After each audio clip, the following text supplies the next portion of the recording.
Pasado 1:00 na ng hapon nang ako'y dumating sa tahanan ng aking mga pinsan. Dito sa simpleng nayon o simpleng baryo ng Barangay Enroque, Bulan, Sorsogon o mas kilala sa tawag nating Kabungahan.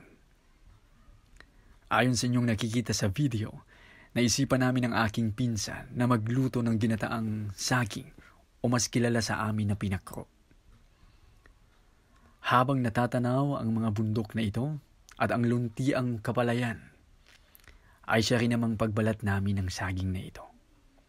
Habang dinadamdam o dinaranas ang napakasariwang hangin sa paligid.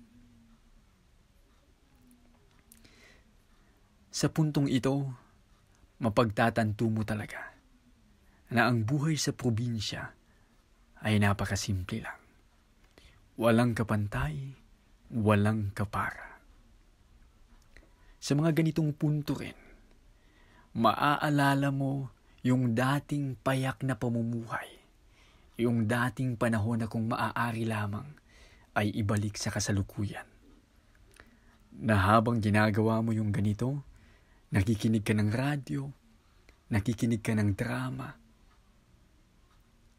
at walang gaanong masyadong problema, na tila baga napakasarap lang manirahan sa isang nayon na tulad nito.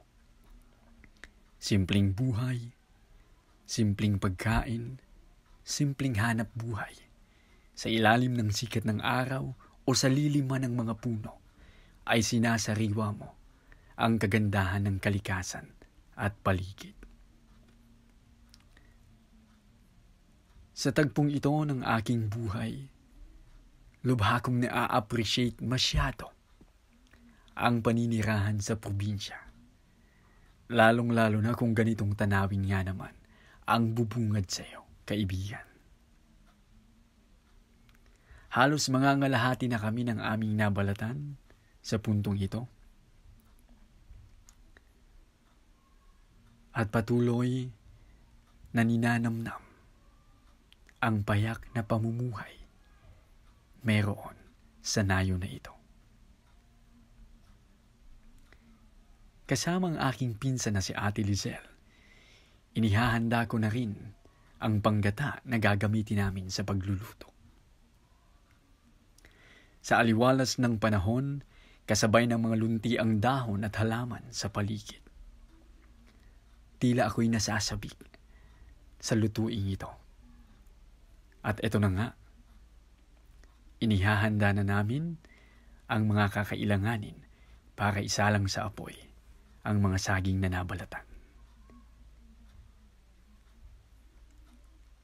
Sa simpleng tahanan na ito, puno ng tawanan, ng kasiyahan at ng kagalakan.